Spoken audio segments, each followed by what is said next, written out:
Hey guys, welcome to the channel. As you see in the thumbnail, what if Issei betrayed and neglected by evil Rias part 1. Before I start, please do support for more awesome content and subscribe my channel and like this video. Support and follow the NOSFERATU 869 for writing that awesome fanfic, and also make sure to comment on this story, link in the description. Let's start this video. After school, after the meeting ended, Sensei and Rasul left because they still have things to do as teachers. We prepare for the school festival with the remaining members. Looks like me and Kiba have to do power-related tasks. I then glanced at Butchu. She's looking at the documents used in the meeting and is reading them. She still hasn't returned to her good mood. What should I do? If I don't reconcile with her before the game, I'm scared that it might cause difficulties. Apologizing.it seems like she won't forgive me unless I acknowledge the cause and apologize to her, and I don't know the cause of it. It happened when I was having my head all puzzled over it. The light runs through the top of the table.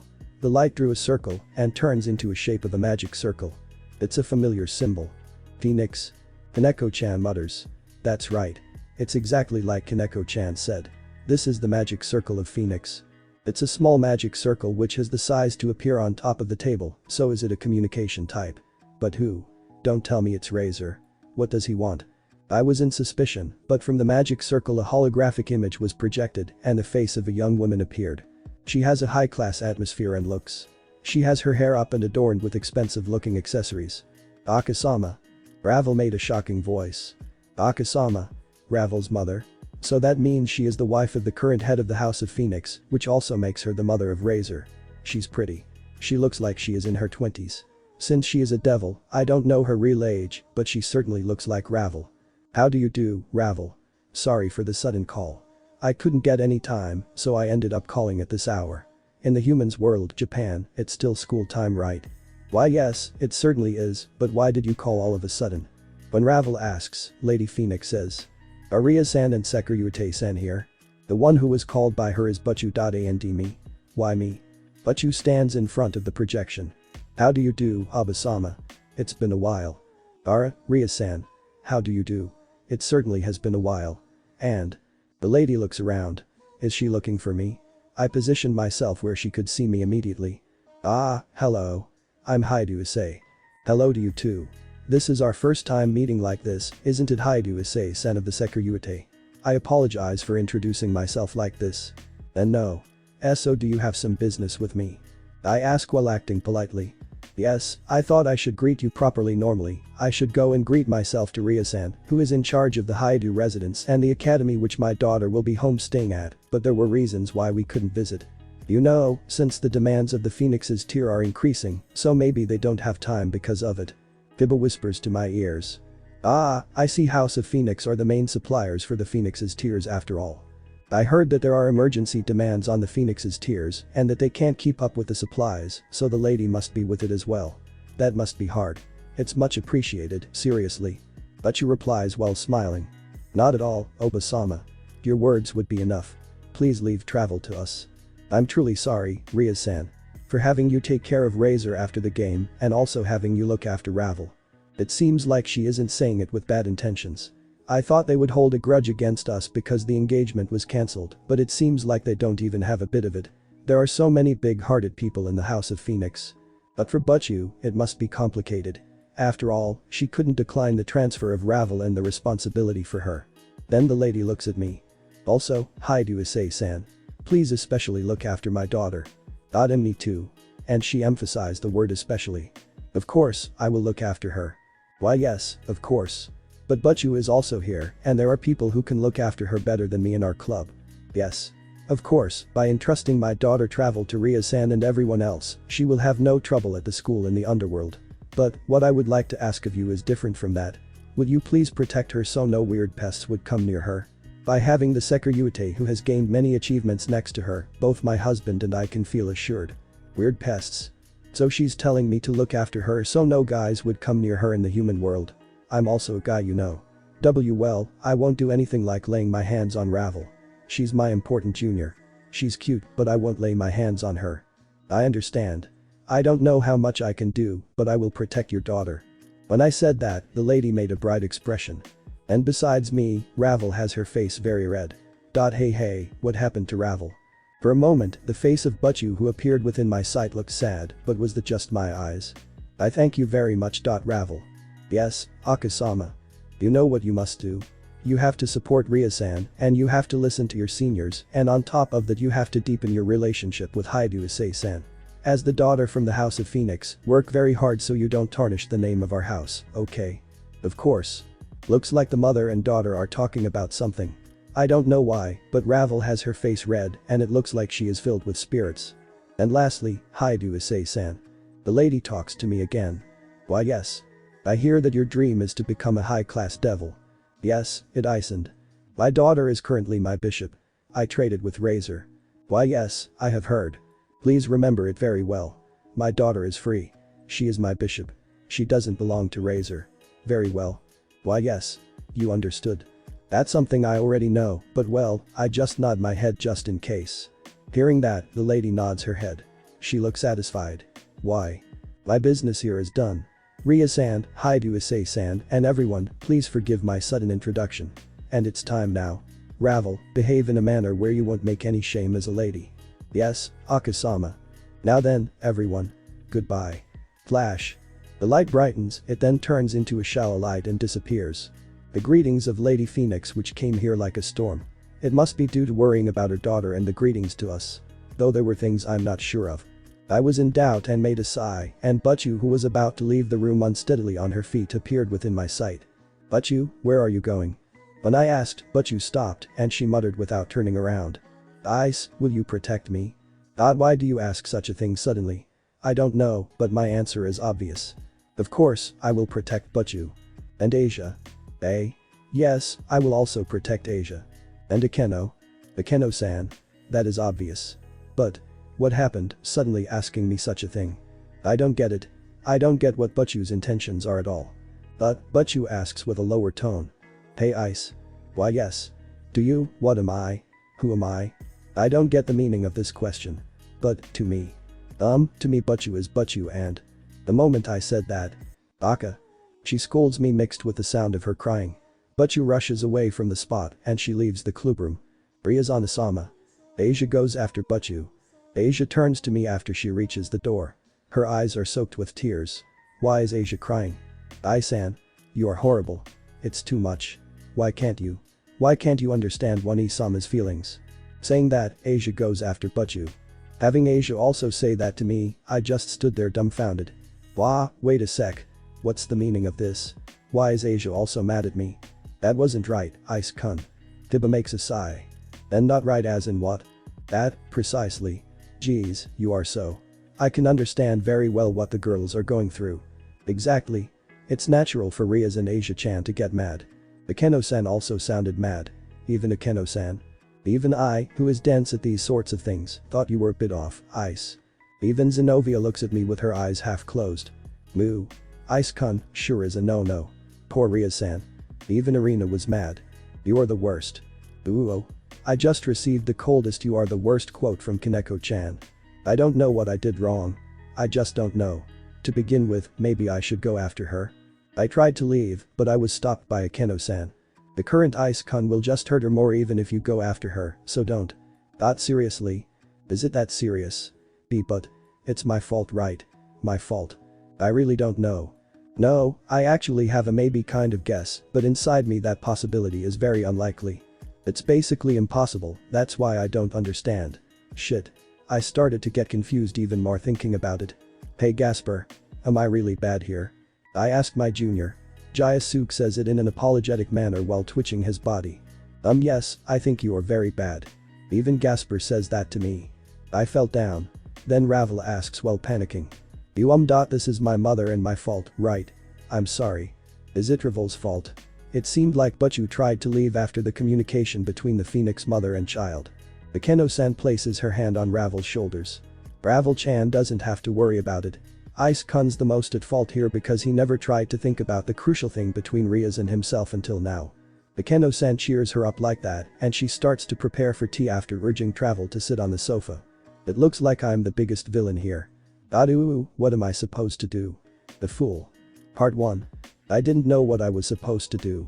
After that thing that happened in the clubroom, I didn't know what to do. I was somehow labeled as the bad guy and berated by everybody. I still don't know what I did. I had a clear guess. But that's not it. That couldn't be it. So then, why? At the very least, please explain it to me. But it doesn't matter right now. Right now, I am walking home alone. I ended up leaving the clubroom later than everybody else. I felt that they didn't feel comfortable with me after that, so I decided that going alone was best.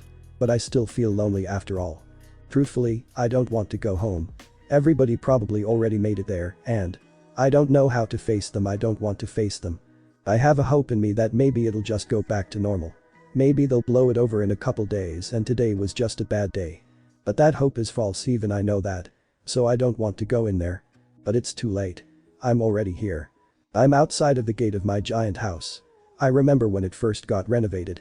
It happened when I was sleeping, and when I woke up Butchu and Akeno-san started fighting. Thinking back, weren't they fighting over me? I don't understand it. I was already approaching the front entrance. Here it is. The entrance to my house. And yet I don't want to enter it. I lifted my hand to open one of the double doors, but what should I do? They're in there. This is where they live after all. So what do I do? What do I say to them? Do I apologize? But what about? I don't know the reason. I don't know what to apologize about. I'm afraid. What is this feeling? It's almost like I felt a hit to my pride. I mean, it's my house. And yet I don't want to go in. Akon. I entered through the front entrance.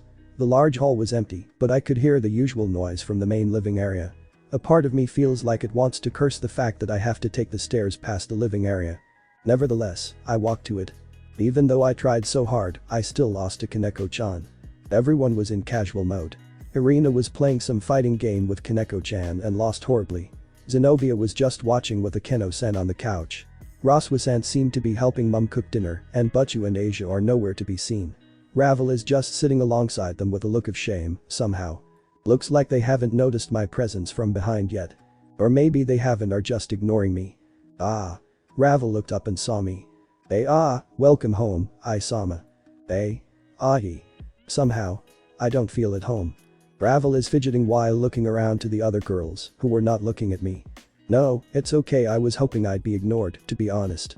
I'm gonna go drop off my bag. Yes, of course wait, Isama. It seems like Ravel wanted to call out to me who was walking upstairs, but I guess she gave up. It's fine. It's best if you don't, Ravel. They may end up telling you something. Actually, I wonder if they'll tell her something right now. I don't want to hear it. Pom. I made my way up a lot of stairs. I was wondering where Asia and Butchu could be. I received my answer when I was walking down the hall to my room. My door had that same piece of white paper from the day before stamped on it. Ice not permitted. Yeah. I suppose that makes sense. I guess I'll just put my bag in the extra room I slept in. And sleep in it as well. Again. I felt another pang in my heart, similar to the one from before. As if the sign was a damage to my pride or something. This is my room. But I can't go in it. My arm slowly lifted. My fingers gripped onto the edge of the paper. This paper. My room is off limits. Ice not permitted is what it says. I am not allowed to enter my own room. A small tear appeared at the top of the page. I was pulling down on it. Is my room restricted? The feeling slowly began to seep into me, an angry one. I don't want this sign here anymore. Partner. Draig's voice called out to me. I felt like it snapped me out of something. I released my grip on the page. The top left of it, which was somewhat ripped, drooped down. I can't be here. I walked to the extra room I slept in and tossed my bag in without a second thought. I started making my way down the stairs again. I can't be here. Isama, where are you going? Ravel stood from the couch she was on and questioned me. I could see the other girls visibly freeze for a few moments. I turned my head to her with what felt like an empty smile on my face. Just for a walk. I want out. Wait. Isama. Too late. I was already leaving the house. I noticed the girls may have turned back when I walked out, but I suppose it doesn't matter now. I just need to be alone. I don't want to be alone. But I have no choice, It almost makes me feel like crying. Everybody. They all ignored me. It makes sense, I guess. They must be really mad at me for what I did. Even though I don't know what it was. But, as I thought, it still hurts. I don't want to be ignored. I want to talk with everyone. I want it to go back to normal. I want it to be okay. But it can't be that way. Because of what I did. Because I messed up. Because I messed up. How did I mess up? I don't know. They won't tell me. I can't fix it. They won't let me fix it.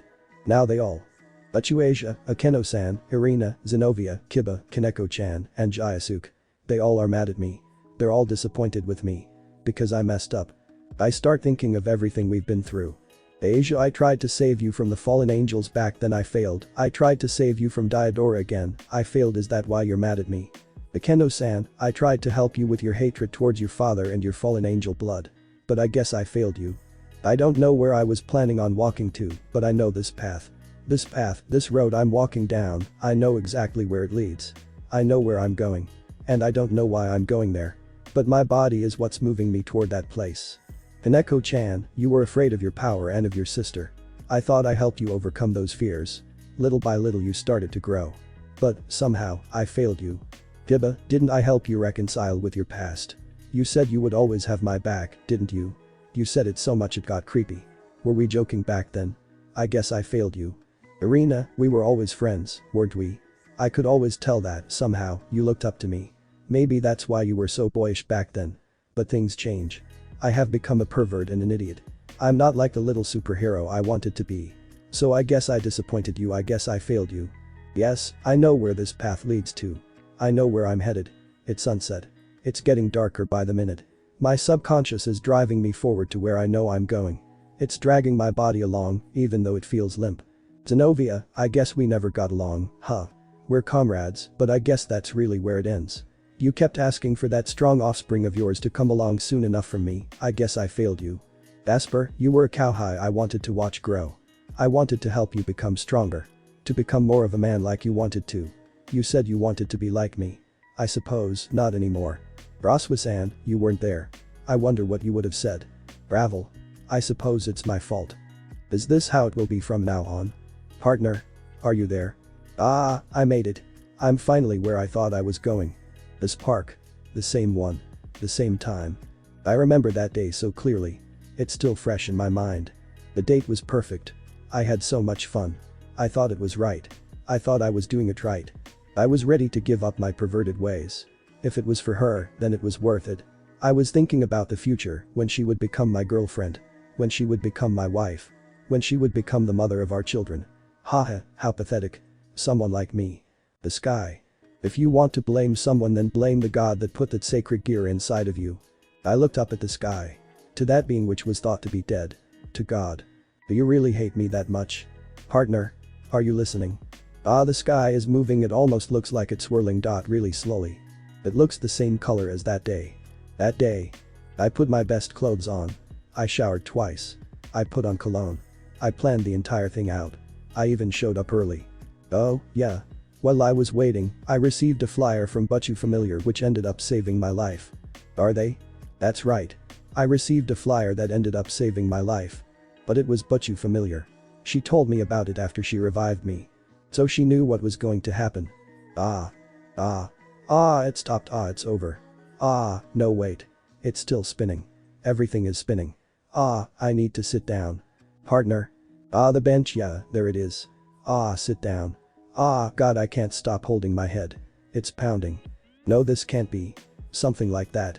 There has to be a mistake. Thinking about it, I'm sure there was nothing she could do. The fallen angels were sent here by Azazel Sensei. They were on the edge of war. She couldn't do anything like that. Her hands were tied, right? Yeah. I don't know much about the politics, but I'm sure that was the reason. But they were rogues. No. But you didn't know that. For all she knew, they could have been very important. They were important. But they disobeyed orders. And this is Butchu's territory. As long as they weren't doing anything bad, there was nothing she could do about them. But they did. They were doing bad things. They were going to do more. That's why they were eliminated. But even so, she wasn't there when I died, as she couldn't have stopped it. But Kaneko-chan was observing me the day before. She could have watched me. Butchu could have watched me. But they didn't.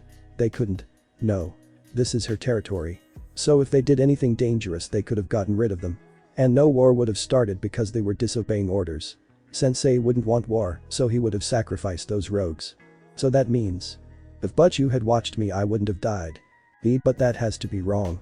Think about it. What would I have done if I was her? I wouldn't have taken the chance. A person's life is more important to me than taking a risk and seeing how it turns out. I would have saved them without taking the chance of letting them die. I probably wouldn't get them in my peerage, but who cares about that? Please take care of our daughter. She's always been quite selfish. That can't be. That's not how it is. Because that's not the right thing to do. It can't. Look. The fountain glistens so beautifully, Draig. The water is kinda red looking. Partner. Concentrate on my voice. Do not focus on your surroundings. What you are seeing is wrong. What you are seeing is not real. Ice kun. Akiba. Yeah, sorry. I dozed off. Let's get back to training. That's wrong, Ice kun. Here, let me show you how. Akeno-san. Yeah, sorry. Did I break it? Partner. Listen only to my voice. Do not close your eyes. Look down at your gear. What you hear is wrong. Do not trust your current senses. If you sink any further, your gear will begin to lose its stability. Your mind is conflicting with its processes. I'm sorry, everybody, please don't look at me that way. I'm sorry I did it wrong, so please, stop looking at me with such disgusted faces. Please, it hurts me. Partner. I'll try my best again. So please, forgive me. Please. Thud. Partner. Are they? Sunlight. It's bright. What is? When I open my eyes. I'm in the clubroom. Is it another day already? What happened? I was at the park and… Lord, please forgive me for thinking in such a way. Amen. You really pray about everything, Irina? Irina-san is always so devout. The church trio. Oh, I'm standing in front of the entrance to the room. Everyone is sitting in their usual spots. Is everything normal again? Hey guys. None of them turn to me when I call. I guess I'm still being ignored, That's weird. Is it just me or is everyone not moving? Hey you guys. I tried stepping closer to the back of the couch on the left side. Kiba, Kaneko-chan, and Akeno-san are sitting here, but… What? What is this? Everyone is. They don't have any faces. Win. Ooh, I lost again. I looked down to Kaneko-chan and Gasper who had just talked. They are playing games together. But… You two, those consoles aren't on. No, more importantly neither of you are moving either. In fact, no one is moving. But they are all speaking to each other. Looking at them more closely. Their faces are all blank. They don't have faces. Instead, some foggy, glitchy, distorted space surrounds it. They resemble some bizarre mannequins more than they do people. Boy guys. What are you? At that moment, I felt intense chills throughout my body. They all simultaneously turned their empty heads to look at me, with sickening cracks. Crack. I backed into the wall as they all started speaking to me in unison. But their voices came out sounding like screeching sirens of some sort. Too loud. Too much. I can't understand you. You're all speaking too much. Too loud. What is? I don't want trash like you saying my name. I can hear you. Why is it always you? They're all talking so loudly about different things. I don't want them to talk louder, but I don't want to hear her so clearly either. Is this a dream? Yes, a dream. It has to be. I don't usually dream fucked up stuff like this. I must have a terrible fever or something. La devil praying to God in a church. How laughably pathetic. Loud, so loud. Help me, Draig. Somebody, anyone. Partner. Asp. I sharply inhaled air as my upper body shot up. The park. Partner. Can you respond to me? What? What just? You lost consciousness, partner. You were lying on the ground before you, just now. I'm on the floor. So I fell. Oh, it's already nighttime. I should head back. Partner, I suggest you contact the governor. Your gear is misbehaving in a similar manner to whenever you reach the next evolution. In other words, it's dormant. It is unusable in its current state. It may know it has to do with your state of mind. You are unstable. And your gear is mimicking that state of instability. As it is now, you cannot control what it will do. That's really bad, Draig. I have to get home quickly. Maybe I should have but you look at it. I object, partner. That is absolutely unacceptable. I cannot allow you to do such. The worst decision would be to do anything to further agitate your subconscious, no matter if it be large or small. Heed my words, partner. This is not a warning, but a prediction. The risk of something devastating taking place at this point is considerably high. You cannot win through sheer force of will alone. Not the way you are now. I cannot agree with any decision aside from contacting Azazel. It's bad, that's really bad. I don't know what the state of my sacred gear is myself. I've never felt this way before. I feel so empty. Fear, not partner. Simply return to the estate and contact the governor. Do not allow your emotional turbulence to grow. Disconnect yourself from them temporarily. It is not the healthiest, but it is the wisest decision as of now. Okay, can do that, let's go home. Akin. I entered my home. Ah. Isama. You have returned. Ah. Ravel. Do not lift your head, partner. Continue to your quarters. Your eyes will give it away. I swiftly passed by. Ah. Isama. Please wait. Oh no. She's at the bottom of the stairs. Is she going to follow me up here? I glanced back. I saw. She must have seen my eyes. Pom. I walked up. She didn't stop me. I'm almost there. There's the room down the hall. And here's my room. Somehow the paper was torn from the door and ended up in my hand. Akin. I entered the extra room. Okay. We're here. Alone. I threw the paper into the garbage can. Okay. Sensei, have to contact Sensei. Uh-oh. I even speak. I brought out my phone. Dialing. Ring. Yo. Ice. I opened my mouth to speak. What is it, Ice? What's up? What's wrong? You're at home right now, aren't you? Stay right there. I'm on my way. Don't hang up until I get there. Ding dong. Ara, who could be here at this time of night? Do you mind checking, Ravel-chan? Yes, of course. Akin. Yes. Ravel opened the door. The one standing there was the governor Azazel, wearing a suspicious expression. Ravel. Where's Ice? Azazel-sama. Isama is upstairs, but I do not think he is. He swiftly passed her without explanation. Excuse me. Azazel-sama. Wait, where are you going? The group in the living area noticed Azazel arrived. Azazel-sensei. What are you doing here at this time? Akeno.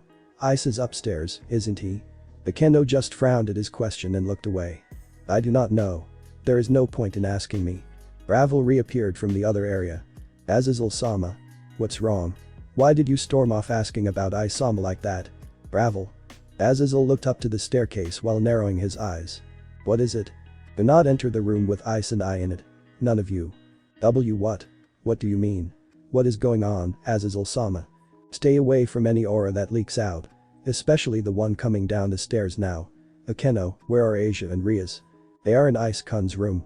Contact them and tell them to stay put. I'm going up. With that, Azazel swiftly walked to the staircase, wasting no time at all. Azazel-sama. Wait. What is wrong with Isama? Ravel, don't follow me. Pom. Azazel quickly made his way up the stairs. He passed multiple rooms, following the dreadful smog-like substance that resembled an aura leading up to an extra room. Knock. Ice. You're there, aren't you? I'm coming in slowly. Don't attack me. Saying only that, Azazel opened the door slowly. Akin. In the darkness, there Issei was. Sitting on the bed with his head down. His posture made it look as if he were severely depressed, but his aura suggested otherwise. And for some reason, his gauntlet was materialized over his arm. And that also looked to be the source of the malignant aura. Azazel called out to Issei cautiously. Ice. This aura. To whom is this malice directed at? Issei remained silent. Then, he began shaking his head side to side, slowly. No, it's wrong. I don't want to hurt anyone. It's not me. I don't hate them. I can't do that. You're wrong. Calm down, Ice. Tell me what's wrong. What is you releasing this bloodlust? No. It's wrong. Everyone is wrong. It's almost like they're not real. That's right. They're all fake. This place is a fake. Almost like a nightmare. A dream. Maybe a fever dream. Yeah, that makes sense. But I want to get out of it. I want to wake up already, but I can't. I don't know how to get out, but if I have to bust my way out, then. Boost. Calm down, Ice. It's alright. There aren't any enemies around. There's nothing dangerous happening. Just listen to me first. Yeah, I trust you guys. Isu. It is no use, Governor Azazel. His subjective reality is no longer the one in which you reside. He will not heed your words. My influence can no longer reach him. He is far from here. There is no other choice. You must incapacitate him for now. Incapacitate? Has it truly become that serious, Draig? I cannot guarantee the consequences shall be minor if you refrain from doing so. Are they? Issei lifted his head while keeping his eyes attached to the ground. They were glowing green. Sensei. Zip. Whack. Aha. With one swift swipe to the back of the neck, Issei's unconscious body was being held up by Azazel's arm. He laid him down on the bed. Draig. I need an explanation. Even though he is unconscious, he continues to release such an aura. More importantly, his gear is shining in irregular brilliance. Very well. I shall make an attempt to recount the events up until this point. Be mindful that there are a few details I do not have. When my partner was losing his stability, his subconscious would not allow me to enter his mind properly, so I do not know everything. Alright. BXD. The group of the orc was gathered in the living area. Rias and Asia ended up disobeying Azazel and headed downstairs. At first, Rias planned to approach the room with Azazel and Issei in it because of the aura, but she decided against it. Not because she was instructed to, but because the aura itself was unnerving. Not to mention she already didn't know what she would do when she saw Issei. So now she was gathered along with the other girls, waiting. Thankfully, Issei's parents have already gone to sleep. Though, they felt chills walking past the staircase leading to the extra room. Pom. Someone began to descend from the stairs. It was Azazel. Rias immediately stood and questioned him the moment she saw him. Azazel. What is the meaning of this? What's going on with ice? Instead of answering, he placed his back against a wall and looked down at the ground with a vacant expression. He was thinking seriously. Azazel. Say something. Quiet, Rias. Let me think. Wah. She wanted to argue, but truthfully, it was rare to see Azazel so serious about something. It only ever happened when something truly important was being discussed, like Cow's Brigade. It reminded her of the moment he told them of Issei's lifespan being decimated. He finally folded his arms and sighed lightly. Well, I suppose there's no avoiding it. That would be the best decision. They won't like it very much, but they should have no room to complain anymore. Azazel, what is going on? Who are you talking to? No, don't worry about it. I was just talking to myself, as I usually do. Despite the fact that his manner of speech was the same casual version of Azazel, his tone clashed with it being less friendly and more no-nonsense. Is Issei alright? Yeah. He's fine. He's sleeping like a rock right now, so if you want to see him you can, Ravel. Ravel let out a sigh of relief. Rias couldn't help but feel relieved as well.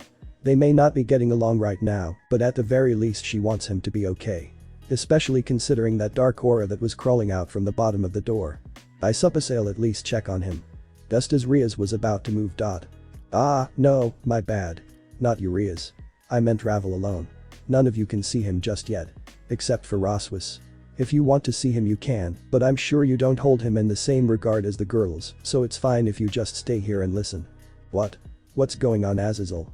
You still haven't answered my question. Why can't I go up? Why can't I see ice? He lifted his head with a look of what seemed to be disinterest or almost boredom straight at Rias. It was uncomfortable to say the least. Oh. Sorry. I was just under the impression you didn't want to see him, Rias. She visibly flinched. So you know about what took place in the club room? Yes, I do. I know it very well. And for that reason, it's best if you stay down here with the rest of us. Go on ahead, Ravel. Yes, excuse me. She excused herself from the group without hesitation and started up the stairs. Azazel, what do you mean it's best if I stay here? Are you trying to imply that I would somehow make whatever is going on worse? No, of course not. That isn't what I'm implying at all. It's what I'm saying. I see. So I assume Ice has told you his side of the story then? She said that as she crossed her arm in an irritated manner. She was under the belief that she had the right to be angry. Stop acting childish, Rias. Those words had finally enraged Rias. She was already stressed enough with what was happening, but Azazel's attitude made it infinitely worse. She released a subtle aura in anger. You've gotten on my last nerve, Azazel. If you continue with your foolish games then I. Quiet down, spoiled brat. Rias was taken aback by Azazel's words, and her aura almost immediately died. It was not odd for Azazel to call the kids brats, in fact it was his favorite phrasing for them, but that wasn't the fact that disturbed them. It was the fact that his gaze was practically devoid of emotion and sent a chill down their spines. It reminded them that they were facing a cadre class being, maybe one of the strongest in existence. Not to mention his tone, which compared to his usual laid-back tone, was unsettlingly formal. He relaxed his sharp gaze and sighed. He closed his eyes and crossed his arms. I am sure Surziches would kill me if he knew I said that, Mabemno. He would understand. He's a proper adult, unlike the lot of you. He knows the difference between conflict and petty childish drama. Even he would scold you lightly, Rias. Wah. Despite your brains, you tend to be a pretty arrogant and selfish person at times, Rias. This is a fact easily realized by those around you. Your parents know full well what you are like. I suppose it's the reason they entrusted you to use. Nevertheless, that doesn't excuse it. Surziches told me that in the past you would care to refer to yourself as a full-grown woman who can act independently as an adult. If this was true, then I'm sure you would have taken even more careful thought into consideration rather than acting strictly on your own grievances. Most especially since you have an important game coming up not too far off in the future. Instead, you disrupted the synergy amongst the group because of your own impatience. If you truly are an adult, learn to tell your mother that you'll take things at your own pace. I'm sure you earned that right after the razor incident. No. They had no words. This was the first ever serious lecture they had received from Azazel. He had given them advice on training among other things, but to strictly speak with them in such a way was almost unbelievable. I'm not done. He lightly cracked his neck. As for the rest of you, you decided that it was best to project yourselves upon Rias in order to further your own progress. For most people, the question "would you choose between your best friend or your lover?" would be difficult to answer regardless of the outcome, but to a lot of you I believe it was a decision made quite easily. I suppose that's only because you were all thinking selfishly like Rias. From a young girl's perspective I can understand it. From a comrade's perspective, I find it appalling that no consideration was made for said comrade in favor of guilting them into the proper arrangement. The arrangement was arbitrarily decided by those comrades themselves. Isolation is a great form of bonding. Oddly enough, I've never heard such an argument. The reason is unknown, is it?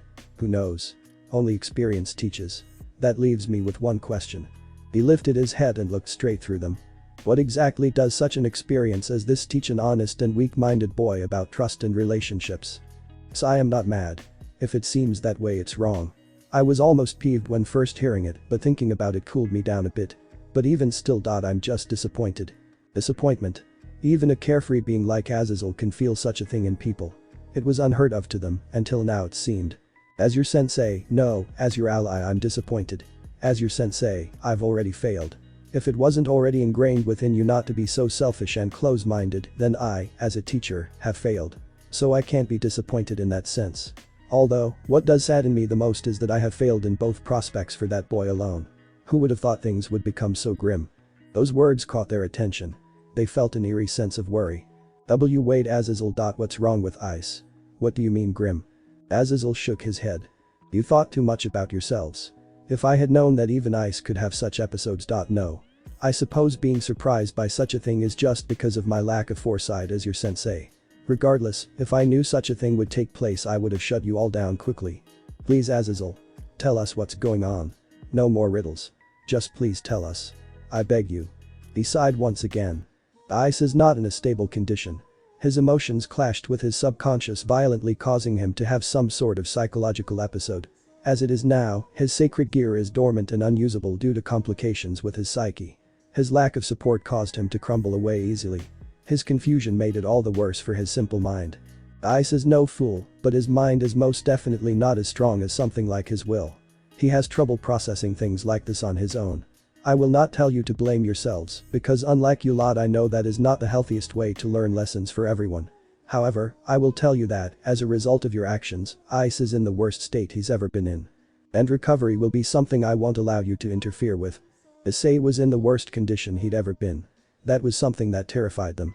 They didn't understand what that meant. To them, Juggernaut Drive was arguably the worst state for Issei, so they didn't know what constituted the worst for current Issei. Problems with his psyche. That wasn't something they ever expected from Issei. You didn't mean for Ice and to get this way, we just wanted. I know what you wanted, Asia. I know what you intended, but the problem is your attempt backfired. Severely. Asia lowered her head and looked as if she was about to cry. But what could cause Ice-kun to react so negatively? I can't imagine it was just our fault, right? Irina asked that with doubt. Azazel held his chin and thought. I have my suspicions, but I don't think your actions are all to blame either. There is most likely more to it than just that. Nevertheless, in his current state, you are the last ones necessary for Issei's stability. Especially you, Rias. The level of pain they felt in their hearts, especially Rias herself, was something they couldn't stand. Rias could easily feel the tears rolling down her cheeks. Asia had already begun quietly sobbing. They felt ashamed. They didn't expect such a result. Roswis only stood beside them, confused and worried. Zenobia spoke up.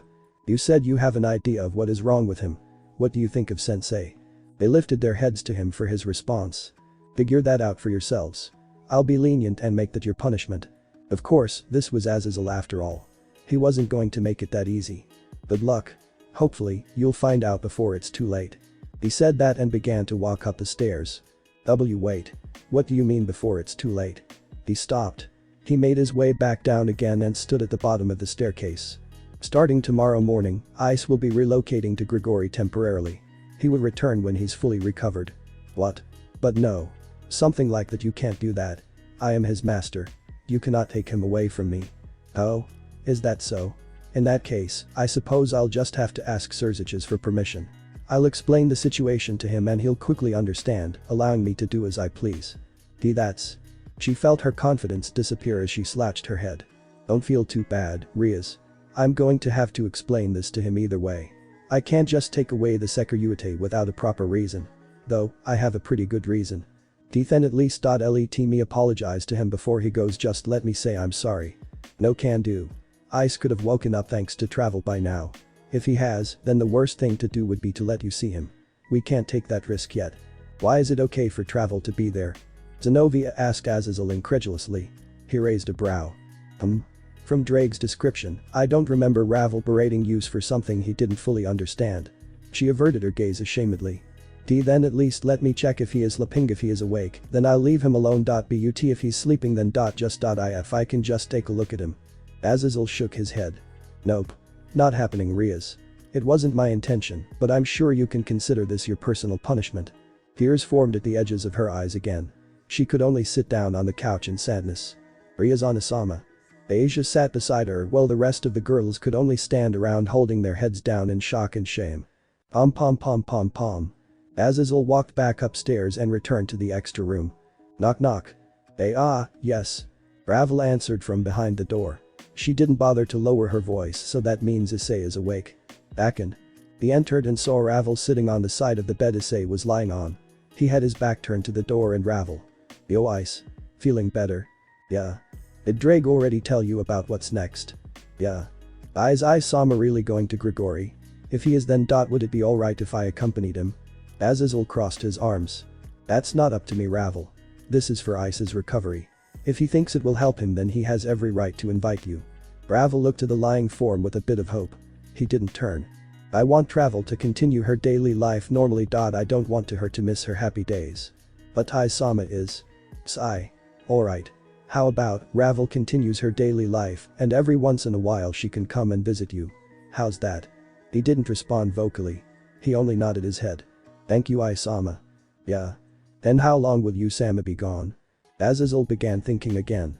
Me only has a month until the match. I don't want him to miss the match, but his health takes priority. And I don't want to pressure him to recover quickly. I'll speak with Surziches and see what we can do. I see. Well then, I'll take my leave with that. Azazel turned to leave. Hey? You're already leaving, Sensei? Yeah. I was busy before this so I've got to get back. If there are any emergencies don't hesitate to contact me again. I'm leaving him in your hands, Ravel. Don't disappoint me. Why yes. Of course. Alright. Till morning. Night. Yes. Good night, Sensei. Sheet. Azazel spawned a magic circle beneath him and disappeared into the light. Ravel simply looked into the form of Issei quietly. Well then, would you like me to bring you dinner? Not hungry. I see. Would you like me to give you some space? You're going to leave? And no. Unless you would like me to. I don't want to be alone. Then would you mind if I slept here with you? He shook his head. I see. In that case, allow me to bring a futon and. As she was about to stand, Issei grabbed her wrist. I don't mind. Ravel's entire head took on the color red as steam shot out of her ears. A smile was threatening to come upon her face. She quickly shook her head. No. Isama is not in a good state right now. This is the last time to take advantage of the situation. I know Akasama told me to take any chance I can, but I can't do it now. I refuse to treat Isama that way. If I do, then what type of woman would that make me? I would fail as a partner. I must support him. Why yes, Isama. Without saying anything, Issei moved himself further into the bed in order to leave some space behind him for Ravel. Then excuse me. She laid herself onto the bed, back to back with Issei, almost touching. Good night, Isama. Yeah. Ravel felt an unbelievable sense of security in Issei's presence and fell asleep in minutes. Issei struggled to sleep for an hour or so. His mind was clouded, but his heart felt empty. Well, no fixing it now. It was morning already. There's sunlight coming in from a window at the side of the large extra room I'm in. I also heard a light moan from behind me. My stomach feels really empty. I didn't have dinner, so I suppose that makes sense. I wasn't hungry. In a way, I'm not even hungry now. I almost feel like I never want to eat again. Is this a feeling of disgust? Sama. Another light moan, followed by some rustling noises. The body of Ravel is shuffling around behind me. It seems like she's waking up. Sama. I could hear Ravel getting up. She must have lifted her upper body up and began rubbing her eyes tiredly when she called out to me. I'm sitting up at the opposite edge of the bed. My posture is probably slouching.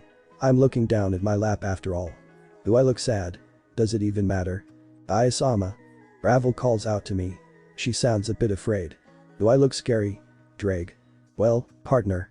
Do you recall those moments in which you came to let your emotions get the best of you and your body released a certain aura in response?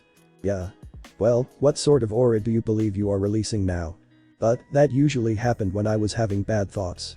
I'm not thinking of anything bad now. Partner. Which part of you describes you best? What you are thinking or what you are feeling? Sama. Ravel called out to me again.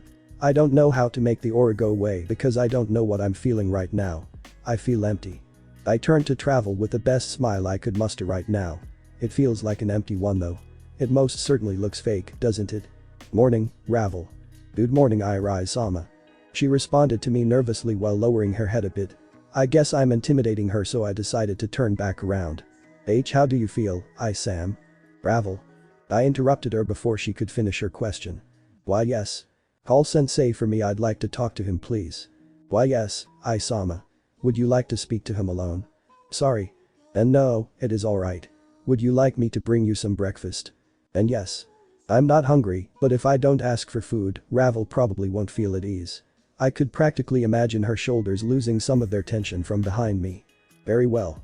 Ravel got up from the bed and I could hear her opening the door briefly. I shall return shortly. And with a quick shut of the door, Ravel was gone. Akeno. Yes, I'm alone now. Somehow, I feel a bit more at ease now that she's gone.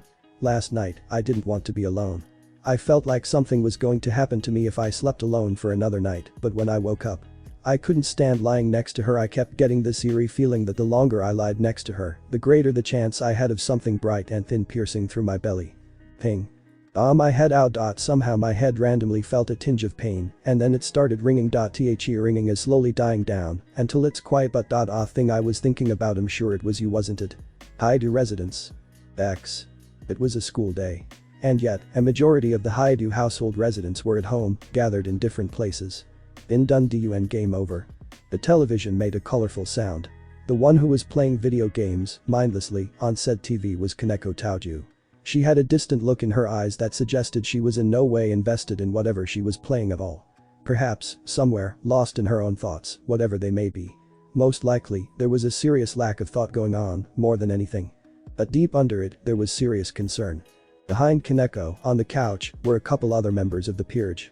Zenobia sat on that couch, directly behind where Kaneko was positioned. Her expression was a bit more complicated than her comrades'. It was a mix of great confusion and slight guilt. Just the day before, she had remarked to Issei that even though she was dense, she understood the situation even better than he did. It wasn't really meant to be a jab as much as just an honest statement, but she fully believed Issei had deserved his treatment. Now, however, she was confused. She had believed that she was right to say what she said, but Issei's reaction was something she didn't expect. Why would something like this have such a heavy consequence? This isn't something they expected from Issei. Wasn't he just as simple-minded as herself? There was more under the surface. Did she misunderstand the situation? Does she not understand Issei at all? Sitting on that same couch, alone, near the very edge, was Akeno. Her head was lowered, with her hand sitting lifelessly in her lap. On her face was an expression of pure guilt. Out of all of the members of the peerage, she was most likely the most emotionally intelligent, along with Kaneko, especially when it involved a previous trauma. Akeno had always loved her father, but in the moments of her mother's death, she had no justification for her hatred. In order to avoid the greatest emotional and mental distress in her years alone, she designated her father and her relation to fallen angels as the prime justification for burying her sorrow. Hate is easier to deal with than sorrow after all. But more than that, ignorance was a strong tool for trauma.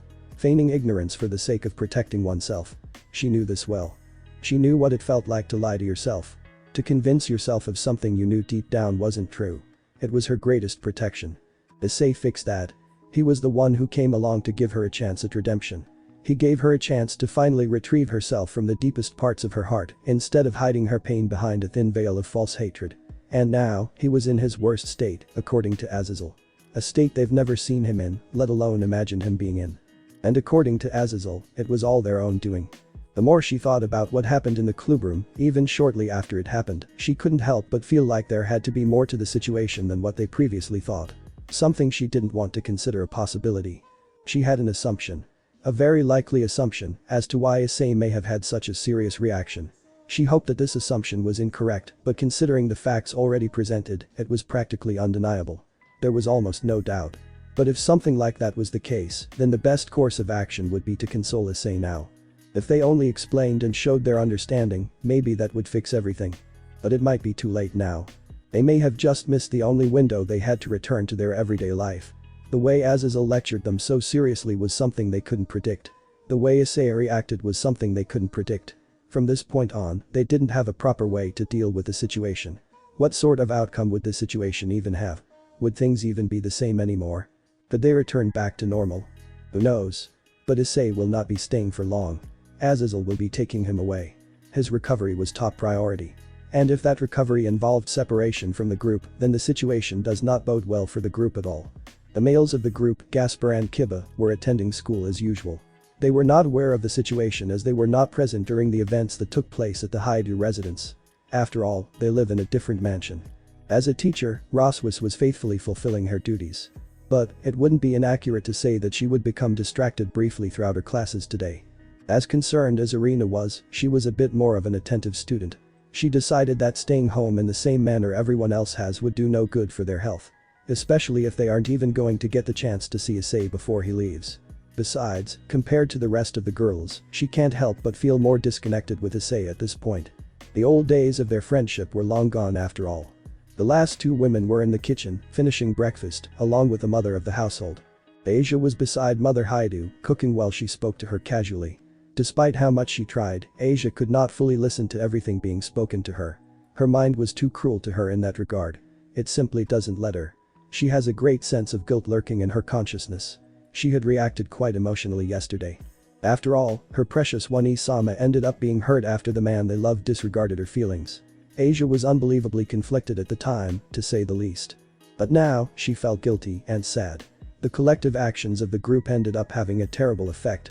According to Azazel, Issei was at his worst. And Asia was part of the reason why. She disliked her naivety because it's what compelled her to act on her emotions that way. But then, what would that say about the other girls who acted similarly? She was conflicted by that once again. Finally, the last household resident, arguably the most relevant person in this situation, Rias Grigori, was also in the kitchen, assisting in making breakfast. Or at least, she tried, originally.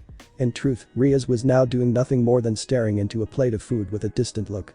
She was tasked with setting the table, since most of the breakfast was already finished and some eaten by those who were already attending school, such as Irina and Rias. Most of the table was already set and ready with plates of food. Yet, a majority of the residents weren't making an attempt to eat any of it. Rias was the same.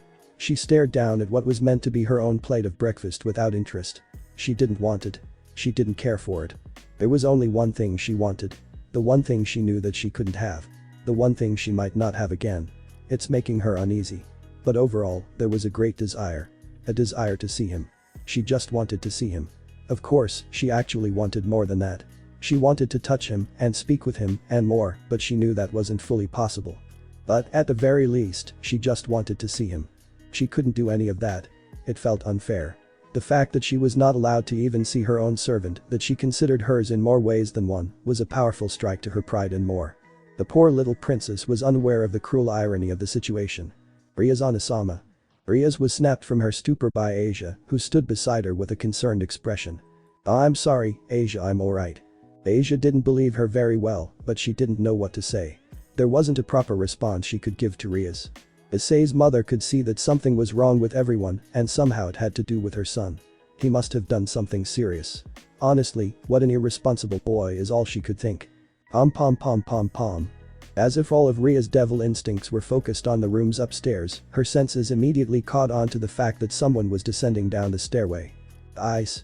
Rias whispered his name under her breath after whipping her head in the direction of where the living area is located. Asia also followed her gaze with a bit of hope. Rias quickly exited the kitchen with Asia right behind. Ria's weak but hopeful smile quickly faded from her face as she brought the staircase into her view. The one at the bottom of it was not who she had hoped. Instead, it was Ravel Phoenix. Good morning. Ravel greeted the Grimory group of women with an awkward attitude that was reflective of the atmosphere. Upon realizing who it was, Rias lost any energy she had and her shoulders slumped again. The other girls weren't sure why they were surprised, but their smidgen of hope was also gone. Ravel looked like she gathered a bit of her courage to speak under the heavy atmosphere. Sama would like some breakfast. The atmosphere lightened up a bit as Ravel suddenly became the center of attention again. Issei wanted breakfast. That was a good sign. Ria's expression brightened up slightly. Then. I should take it to him. Rias excitedly tried to suggest, but as the seconds passed, the reality that it was impossible sunk in even more. Rather than answering, Ravel only lowered her head, confirming Ria's suspicions. I am sorry, Rias-sama. Issei's mother then abruptly appeared from around the corner. Ah, Ravel-chan. Is Ice awake yet? Why yes, Aka-sama, I came for his breakfast. Why he sent Ravel-chan that boy. Sending a girl to retrieve his breakfast. Honestly. If he wants breakfast, he should get it himself. Issei's mother ended it in an exasperated tone. Ravel only fidgeted in place, while the rest of the group frowned, knowing the truth. It was a more sensitive topic for the rest of the group. Issei's mother seemed to have picked up on it based on the girl's behavior and also started feeling awkward. Ravel simply asked about what she came for. May I have a plate of my own as well? Why yes, of course, Ravel-chan come. Ravel followed Issei's mother into the kitchen, while the quiet and sullen atmosphere returned to the household. Part 2. I see. I sat quietly on the bed, in the same position, while waiting for either Ravel or Azazel sensei to show up. I wonder what everyone else is doing right now. From up here, it's not very easy to tell, but it seems like a lot of them are still here at home. Somehow. I don't want to see them. Shine. A familiar noise sounded off from behind me, accompanied by a familiar light. A magic circle.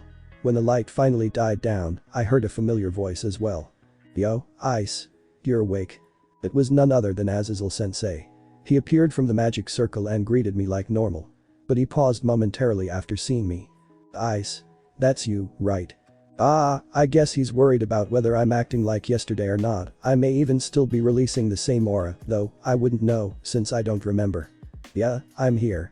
I said that while turning to face him. I didn't bother with the fake smile this time. If it's sensei, then he would know either way, so there's no point. I see. Do you mind? He walked up to the opposite side of the bed, behind me, and pointed at it, asking whether he could sit or not. Of course not, go ahead. Thanks. He sat down casually, in a similar position as me, but on the opposite end, and with his back turned. We're essentially mirroring each other's images. Is he trying to relate to me subconsciously or something? What? I've never really thought that deep into something like that before. Ice. Sensei called out to me. So, what did you want to talk about? Where do I even start? The room was left in silence because I couldn't find the words to speak. Take your time. Shemha's eye should be covering for me back home. Should be fine. What an irresponsible governor. Not in that case. I sensei yesterday, Calm down. I'm the only one here, you know. Calm down. It's okay. I'm afraid. I know. If I want to tell this to sensei, I'll have to open up. It scares me. I don't want to say it. But if I don't say it, I may never get better. I may never get the answers I'm looking for. This is something I need to say. All of it is. Oh, grandfather in heaven. I'm so scared. I've never said this to anyone. I can feel something more than fear building up inside of me, and it scares me even more. There's a lot I have to say, and it's so hard to say it. There's a lot that wants to escape me, but I'm afraid to let it out. But, I have to. I have to take the risk. I don't know what else to do. Sensei. I could feel my body start to shake violently, without my consent. I held my head in my hands to try and keep my vision still. I'm afraid of what will happen to that person. She's still fresh in my mind. I hear her. I see her all the time. I don't know if she'll ever go away. I ignore her so often. But, she always comes back. I don't know what to do. I feel like she keeps me from moving forward, and now what I feared most, I think it's happening. I hear no response from him. My fear is rising with every silent second that passes, with every word spoken. Help me, grandfather. Give me strength. I feel so alone, I feel like no one is on my side. Could I have just been led around? Could I have been left behind? What happens when I become a burden?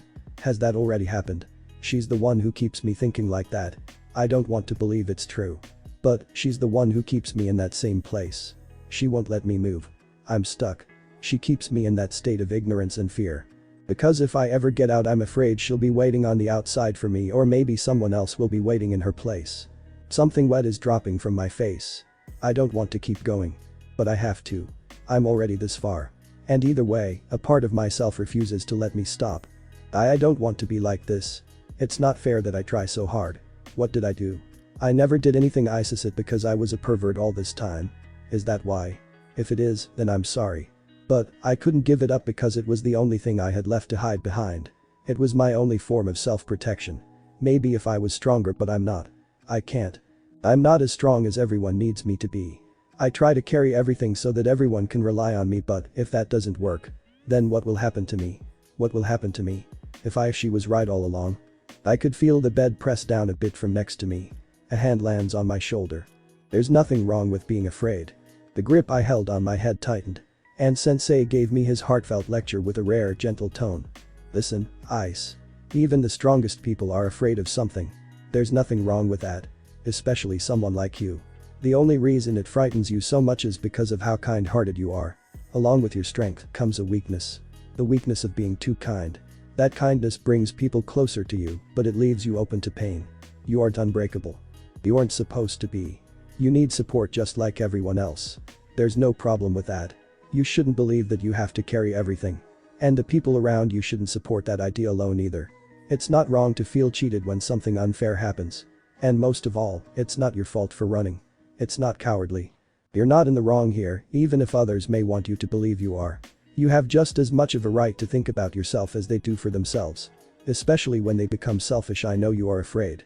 It's scary to think that the day you have to rely on others, they may not be there, and I can't guarantee that everyone you expect to be on your side will be, but if it's any consolation, I will do my best as your sensei. No. As your friend, I will be the support you need. I may not be the one you want to hear that from, but in case you have nowhere else to turn to, I'll be there. This time, I will. And if anyone or anything tries to disrupt that, then I'd be more content with dying on the spot. If I can't accomplish such a thing, then I'm just a failure as a comrade and even more as a tutor head. Well, I've already failed there, haven't I? But at least I can try to be that support from now on, yeah. I could say nothing, but I felt my become a little tight. And suddenly, the door burst open. It must be Ravel. I can hear something shaking. She must be carrying a tray with food on it. Moreover, I can hear her sobbing. She said all of that with tears gushing out from her eyes and in between chokes of her voice. All of her powerful emotions resonated with me. Ravel. Haha. Looks like you've made the girl cry, Ice.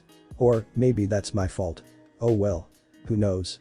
Sensei stood up and took a stretch. I suppose I should leave you two alone, shouldn't I? He took a step away from the bed. Ice, I'll return in a few hours. Gather whatever you want to take with you. I still don't know how long you'll be staying at Grigori, but I suppose that all depends on your recovery. I'll give you your time. Alright, I'll get out of your way now. Call me when you're ready, eh?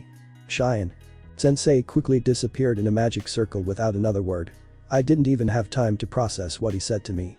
Yet I could feel the weight of his words. I could feel something approaching the bed from behind me. I saw a hic. I feel a hand tugging and holding onto the back of my shirt. A sharp pain in my throat. But I couldn't resist turning around. Even with the tears streaming down my face. Ravel. Isama. Humph. Before I could do anything, Ravel suddenly jumped to embrace me. Her arms quickly wrapped around me and her head was on my shoulder. Please. Please allow me to stay by your side. My arms brought themselves around Ravel's body without thought. Please. Don't leave me alone. I felt her grip tighten considerably and she suddenly burst out into loud cries. Ravel apologizes for crying. My teeth are grit so hard from me holding back. I feel so tight. And it hurt so much, but with every silent tear that runs down my cheek I can feel my lighten up. Just a little bit. Is it okay? Is it really okay? To put all of my trust in you? A filthy devil like you. I suppose I couldn't hold it back anymore. At the very least, I would soon come to lighten up. So much so that I felt like I could finally breathe again. Or at least, enough to finally let it out. From downstairs, all of them could hear it. No matter how muffled it may have been. The cry was too strong not to reverberate throughout the walls of the large quiet estate. And there they stood and sat, as if frozen in time, not a single movement or sound being made. Reality had made its call. I see. It's been a couple hours. After the whole session that Ravel and I had, we spent about an hour in silence. We were hugging for a long time. I started to feel a lot better thanks to her and Sensei. Though, a part of my heart still feels a bit heavy. I still don't know how I feel after all of the things involving the other club members and Butchu. Sensei said it would take a lot of time to process all of this. He said he'd talk to Surzich's-sama about it. I don't want him to, honestly. I'm afraid of what will happen. Will Surzich's-sama be angry with me for what I did? Sensei said I did nothing wrong and that I was reacting normally. But what will Surzich's-sama think? I wonder if he'd be mad even more than that. I wonder what Sensei will ask him to do. I have only a month to recover before the match, but Sensei said he doesn't want to rush me into recovering. So, will he be asking Surzich's-sama to delay the game? That would be terrible. Considering the popularity of the game, that decision wouldn't sit well with audiences either. It would be infinitely worse if it was cancelled, but I could never see that happening. Anyway, I sent Ravel out after I calmed down a bit to make sure no one came to our floor while I gathered my things. Sensei said to avoid contact with the others as much as possible. A request that would be quite cruel to ask in the past, but right now, I agree. I don't think I should see them. I don't know what I would feel. So right now, I'm back in my room packing some things. There isn't really much I can take with me. I mean, aside from the essentials, I can't think of anything that I would bring. Maybe a few porno mags. Haha. Somehow, I don't feel the desire to bring them. RING. Someone sent me an email. Oh, it's Sensei. Are you ready? Yeah, I guess I'm ready as I'll ever be. Send. I continued packing, or rather, finished packing, since there wasn't much to put in that they couldn't already provide me. It only took a few minutes, but soon enough, a magic circle formed near my bed. It's a fallen angel circle for sure, but this is one I'm not familiar with. It's similar to the symbol for Grigori, but with a lot more complicated runes instead of the standard transportation ones. Could it be someone important? Cheyenne. Hello, hi to Issei-san. It has been quite some time since we first met. The one who was revealed from the light was a somewhat familiar young male with white grayish colored hair. This person is important. Shmiah-san. Oh, you remembered me. I assumed that you had forgotten my face. Shmiah-sama W, what are you doing here? I tried greeting him a bit more formally, but he just waves it off kindly. Oh please, none of that is necessary. Even amongst my subordinates, it bothers me to hear such formality. I prefer not to focus on those things. I don't have enough of an ego to find any comfort in it. He said that casually while approaching me. I didn't really ever get to properly meet him. The only time I spoke with him was during the incident with Loki when he transported Saji over in his new form. That was over communication though, not in person. He's a much more unassuming kind of guy than I imagined. As a leader of Grigori, he doesn't seem much. Sensei has a very mysterious air about him, while Bariel-san has a tough, intimidating exterior. But compared to those two, Shmiah-san doesn't seem very commander-like. He looks way younger than them, only looking like he's in his early 20s, unlike the middle-aged looking Sensei and Bariel-san. Plus, he isn't as big, and his voice is not really deep. So what brings you here, Shmiah-san? I'm here to pick you up, of course. Wasn't Sensei coming to get me? Yes, well, he ended up being a bit delayed in his interaction with Bariel. Bariel-san. Indeed. Azazel. Where are you off to? Bariel. Good timing, actually. I was just about to be off to pick up Ice. The security boy. Hi to Issei. Yeah, he's gonna be staying here at Grigori for a while, so I'm off to get him. Oh. Is that so? For what reason is he staying? Does he not have an important trading game to be training for? Or could that be why you bring him? Yeah, that's what I wanted to explain to you. He's coming anyway, so I suppose now is a good chance. Your manner of speech is odd, Azazel. Has something happened? Yeah, actually. Ice and the group had a bit of a falling out. It ended up becoming a bit more serious than expected. A falling out. They are having a conflict. Well, might as well explain it properly. Take a seat, friend. I'll try to make it quick, but it's still a bulky story. Just don't go making any rash conclusions or thoughts regarding Ice and Akeno, alright? Especially with Ice. Let me explain thoroughly first, and then you'll understand. The way you say it makes it seem even more worrisome. Very well. Good. Shmiah, you head off and grab Ice, will you? I'll probably get there a bit after to explain to his parents and finalize his leave. Understood. Alright, Bariel. Try not to be too mad at me when I start. It's a lot deeper than it seems. That's around when I came here. I see. So he's explaining it to Bariel-san, huh? Hopefully, he hears sensei out enough to listen to the full story. I don't want to die yet. So, hi to Issei-san. Shmiah-san caught my attention again. Are you ready to leave? Yay. But before I could finish answering, the door opened and someone entered the room. Akeno. Isama and. Oh, Ravel. This is Shmiah-san, the vice governor of the Fallen Angels. Shmiah-san, this is Ravel Phoenix. She's a friend of mine. Hello. Ravel greeted him with a nervous bow, clearly becoming aware of his importance. A pleasure. Is this the guest that she'll be visiting on occasion that Azazel mentioned? Why yes, Shmiah-sama. If it is alright with you, I would like to visit Isama as much as possible. She bowed again. Ravel is really respectful when she needs to be. And whenever it involves me. Of course. Even if I did not approve, you would be welcome to visit Grigori at any time. As an ally to every side, I have no reason to refuse such a request. Especially if it involves the Securite, Haidu Issei-san, who will be staying at Grigori as well. Thank you very much. It is alright. No need to be so formal. Why yes. He really is laid back, huh? Like a more docile version of sensei. He's nicer too. A cool guy for a leader. So then, if you're ready, then we should set off, Haidu Issei-san. Looks like it is time. I have nothing else to do right now. Might as well get out of here. Leaving my home. I look down to Ravel, who is holding her hands together sadly. She asks Shmiah-san with a hopeful gaze. How often will I be allowed to visit him? As much as you'd like, I suppose. I won't be barring you from showing up every day, if you do. It isn't my place to prohibit you. So, I suppose it all depends on Haidu Issei-san himself. Ravel turned her hopeful gaze up to me. I want her to continue her normal life. I mean, I still want to see her too, but I don't want that to get in the way of her studies or her duties as a devil or anything. I guess just don't skip school to come see her, anything okay? Ravel's face sparkles into a beaming smile. It felt like it warmed up my heart a bit. Unexpectedly, she quickly wrapped herself around me, happily. Yes. Thank you so much, Isama. Why yeah, sure. But then she slowly realized what she'd done and released me with a red face. I am sorry. And no, it's alright. I scratched the back of my head awkwardly, but this isn't the time to be acting like that. I should act more mature. It's that childish part of me that is so. Ahem, Ravel. I cleared my throat and tried looking at her seriously. Then, Ravel, I'll be going now. She becomes sad momentarily, but then she gains a face of determination. Yes, Isama. Please take care. I will see you whenever I can. I nodded. Yeah. You too. We were left silently staring at each other like that for a bit.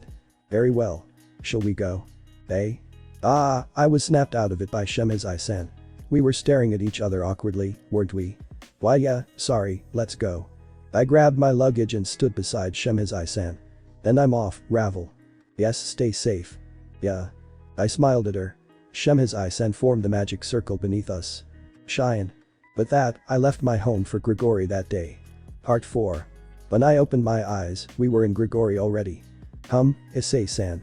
I'll have to show you to your quarters as quickly as I can. I'm afraid I still have work to do. Shmiah-san started leading me down the halls of the facility. I have been to Grigori once before. After the stuff with Loki, I accompanied Akeno-san here to Grigori once, or actually it was a new headquarters built in the Kanto region of Japan. From the looks of it, this is the actual main headquarters in the underworld. Didn't know I was coming to this one. While we were walking, we suddenly ran into someone familiar. I couldn't help but flinch lightly upon realizing who it was. Bariel. Shmiah and. It was Bariel-san who greeted Shmiah-san. His gaze shifted to me. I averted my eyes instinctively. Was sensei able to convince him? Is he mad? Tap. I feel a hand lightly place itself on my shoulder. I lifted my head to see Bariel-san, who had a serious expression. It seems I have to apologize, Haidu Issei. He said something unexpected to me. He's apologizing. The last time we encountered each other, I had finally decided to leave Akeno in your care. However, it was only recently, thanks to you, that we began interacting with each other properly. As a father and daughter, I haven't spent much time with her. Because of that, there are many things she still does not understand, things I have not yet come to teach her. As an adult, I easily understand the situation and your circumstances.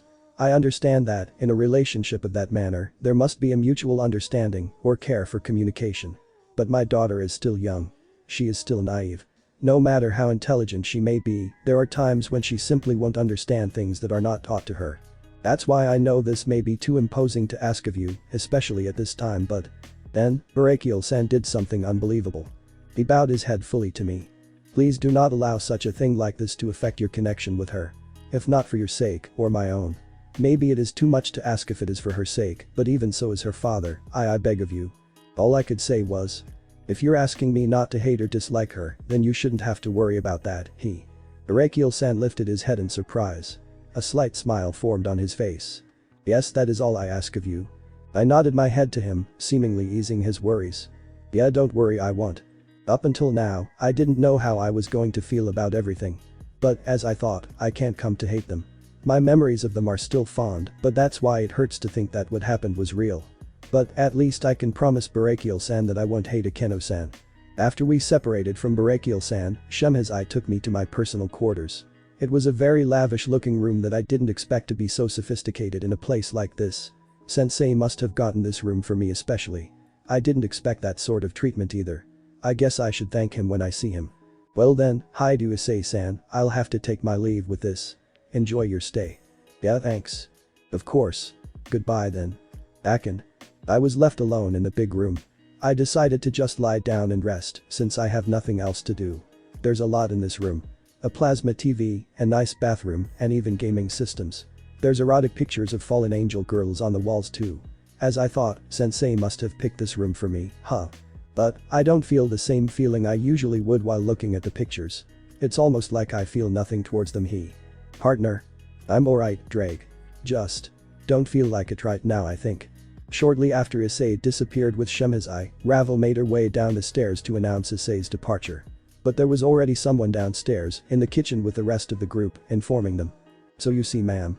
I'm going to be taking care of your son but hope you don't mind." In the kitchen, the group of residents who remained home gathered around the kitchen, along with the mother of the household who Azazel was speaking to. No, Azazel-san, don't worry about it. I have heard many things from the children about how great of a sensei you are. I'm sure you'll take care of our eyes. Would you like some breakfast? We have plenty left." Issei's mother smiled as she offered Azazel breakfast. He waved it off courteously. No, that's fine. Thank you. I've had my fill before coming here."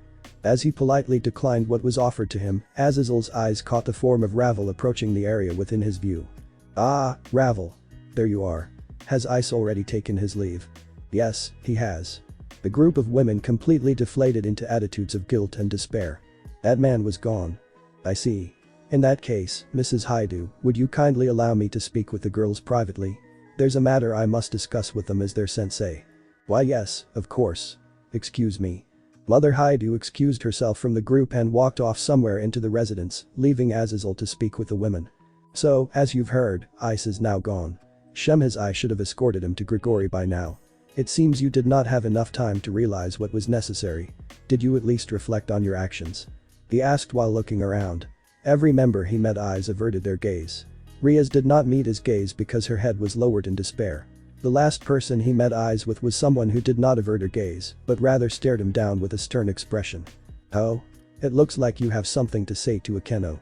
Akeno stepped forward while she became the center of attention. "Azazel. You said you had your suspicions about what it was that caused Issei to turn out this way. But that's not true. You know exactly what it is, don't you?" Azazel only looked back at her with a face of disinterest. "That may be so. Who knows? Whether I do or don't doesn't matter. I already told you a lot to figure it out for yourself, didn't I?" Akeno's gaze hardened. "Nonsense. The only reason you don't want to tell us is because it's your fault, isn't it?" She glared at him. But Azazel met her gaze with a chillingly stoic expression that exuded authority. "Watch your tongue, brat. I wasn't going around telling you that all of this was your fault, was I?" Akeno quickly lost her hateful expression and averted her gaze ashamedly, quietly backing down. Azazel could only sigh heavily in response to the attitudes of the group members. Well, I suppose you are saying that means you know then. No point in keeping it from you." The group of girls all collectively lifted their heads to look towards Azazel in anticipation. The reasoning behind this disaster would finally be revealed. And Azazel spared no hesitation in explaining it to them. "Many months ago I suspected there was a certain sacred gear user who had not yet unlocked his power. The sacred gear wielded by this possessor seemed to be extremely powerful. Being the cautious man I am, I decided to send my loyal subordinate to observe said possessor, however, that proved to be a mistake. I didn't realize the ambition and foolishness of my subordinate. Because of that, she gathered together her allies and stole a very important piece of technology to further her own machinations, for the purpose of glory. The group recognized this story. Though, they did not understand why it was being told to them. With her allies and technology, she moved her little plan into motion. Rather than a simple observation, as per my orders, she foolishly brought matters into her own hands. She took the life of the possessor and used the device she stole to steal another sacred gear for herself. She practically risked war between the two factions only for her own selfish ideals. What a foolish subordinate. What a foolish superior I was to not realize it, even when I had my suspicions. Azazel let out another guilty sigh, and Rias asked him hesitantly. Azazel, why are you telling us this? Azazel shook his head, as if truly, utterly disappointed. Rias, that subordinate of mine, she was scum. For her own selfish ideals, she took the lives of innocent people and became a traitor to that which she convinced herself to be loyal to. In the end, she was nothing but scum. But out of all the crimes she's ever committed, the one that brings me the greatest regret and contempt is the crime of the manipulating and killing of children that became my precious students in the future. Her death was just, but it was not final. A strong sense of unease began to fill the group of girls as Azazel's tone became somewhat more foreboding. Her worst crime, which has effects that have not yet disappeared, was the crime of luring an innocent human into her worthless trap. Her disgusting method of twisting a human boy's heart into her grasp and then ripping it from his body to bleed onto the floor. That heart was then forced back into his body without being mended, and he was pushed into a world that he didn't understand. As time passed, his skin grew thick like armor and covered his heart well, but that was only for himself. In the end, the armor that kept his heart from being torn out also barred anything or anyone else from entering. This did not bode well with his allies. They criticized him for his inability to connect himself to them. The boy, for the sake of himself, could not move himself in the direction drawn for him. His armor dented and caved in on itself. It crushed his heart. Do you recognize this story? If you do, you know that the last parts are not fully accurate. Rather than his armor crushing his heart, the boy is now using his armor to guard him from the spirit that haunts his heart. His journey from this point on will involve the fight to destroy that spirit. Until then, his mentor will lead him through the sea of fear and pain so that he may return greater than ever before. The whole of Azazel's cryptic speech, the group members had no words to respond with. Poetic, isn't it? I have a knack for being dramatic like this, you know. They had no response to his story, nor his false enthusiasm. He quickly regained his serious attitude and stared them down. The spirit that haunts that boy. You understand now, don't you? Because of this spirit, the road ahead, no. There was no road ahead. There was only a chasm with an oasis across the other side. It was now all about whether he could make the jump across. With the encouragement of his friend strengthening his will, he could make the jump, maybe even with ease. But that didn't happen, did it? Instead, they ridiculed him. You can't walk even this far. How horrible. They said this without the knowledge of the deep canyon set before him. It was one they could not see from their angle, nor did they consider that it could have been there in the first place. The edge of the cliff the fool stood on began to crack under his weight and caved in from beneath his feet. The only thing holding him up were the hands of his mentor and suddenly, an unexpected young girl. Do you recognize this story? If you do, then you know it is not a story. There was an unbroken silence for what felt like many decades in the minds of the girls. Yet, it was only mere seconds. Azazel stood from his chair without opening his eyes to them. I'll leave with that. But just so you know, we will pull him up from that cliff and prop him on his feet. And when he makes that jump across, and we'll make sure of that. It will be only up to him whether he will walk towards you or past you. Azazel started to walk out of the kitchen, most likely to teleport himself away, leaving the group speechless and dumbstruck. Before he could fully exit, one of them stepped up silently. Rias stepped forward weakly, with her body slouched and the puny energy of a ghoul. She called out with what little strength she had and reached out with her arms, as if to hold something. Azazel, wait. Please. Let me say I'm sorry, please. Just let me say it to him just once, I beg you. Azazel stopped in his tracks and spoke without turning. I'm sorry, Rias. It hurts me to say this, truly believe me when I say that it does, but I cannot allow that. You lot are all still kids. And Issei's too kind. If I allow you to do such a thing, he will easily forgive you and you will all soon forget. But you will learn nothing. None of you will. And Issei will not ever take that jump, so, for your own sake. Realize that if I don't do this, you, as well, will never reach him yourself. Take care of her, Akeno. Azazel walked out with those last words. Rias dropped lifelessly to her knees. Rias Onasama. Asia ran to Ria's side, but there was no response. She gave no response for a very long time. Issei. I've been lying down on this bed for about 30 minutes. Sensei must have still been doing things. I don't even know if I'm supposed to be waiting for him at all. Maybe he's just not coming today. Knock, knock, knock. Just as I thought that, the door was knocked. Ah, yes. The door opened. Of course, it was Sensei. Yo, Ice. Sleeping. No, not really. Just thinking, I guess. I see. Sensei took a seat on the side of the large bed. Did you tell them? Oh yeah. I told them. I told them everything. Everything. That means. Yeah, that too. Naturally. I see. We became silent. There's something I still want to ask him. Another question which has been haunting my mind. Sensei. Yeah, what is it? Yesterday, I had a thought. What if, when I was going to be killed? What if it was all? What if it was meant to be? Because if I died they could take me. What if it was something they let happen? If that's true then He interrupted me. Don't be ridiculous, Ice. There's no way something like that is true. I felt like the tension in my body immediately released, even though my doubt is still there. Calm down, Ice. I understand how you came to this conclusion. I get it. I see how you can misunderstand such a thing. But you need to calm down. Try to think of it rationally. When you were revived, were all of your wounds healed? Not. Exactly. So do you think, if you had been ripped in half, she would have been able to revive you? That's. What if your body was completely eviscerated? What if there was only a head or a hand left? What if there was no head? What if you were burned alive? What if she took you away? What if you were turned into a pool of blood? Do you think she would just allow a random fallen angel to run rampant and kill inhabitants of her territory, even though she has full right to eliminate such a threat based on rules and restrictions of the armistice and the three factions' will to avoid war? It's alright. I know. It's not crazy to think that. But we both know full well it could never be true. So get rid of that thought, yeah. Yeah. Sensei smiled a bit and patted my back. Good. So, how do you like your room? He stood while gesturing to the lavish room with pride. Well, it certainly seems like you picked it. He grumbled in irritation like an old man would. Gee. Damn ungrateful brat. I didn't just have this place built specifically for you or anything. At least you could say something about the girls on the wall. He looks away with an annoyed expression, obviously just trying to lighten the mood. Yeah, they're real nice. He took special notice of my lack of enthusiasm towards the erotica. Of course he did. That was my main trait after all. What's up with that? Not feeling it yet, huh? Eh? Yeah, I guess not. I can't feel it at all. It feels like a piece of me is gone, such a big piece of myself, it almost makes me want to cry. I feel Sensei's hand lightly place itself on my head and start ruffling my hair. Oi, oi, oi, don't go getting like that now. I thought I was talking to the future harem king, huh? Was I wrong? Who's this kid? Whoever he is, if he thinks I'm letting him walk around my place thinking he doesn't want a harem, then he's dead wrong.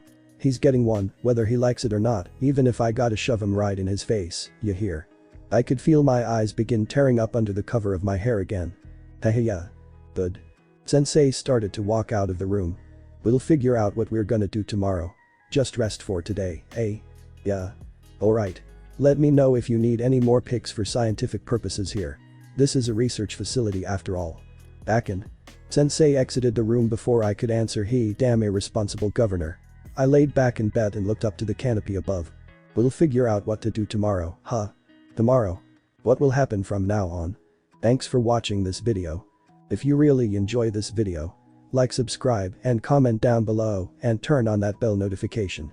Don't forget to support and follow the NOSFERATU 869 for writing that awesome fanfic, and also make sure to comment on this story, link in the description. See you in the next video. Goodbye.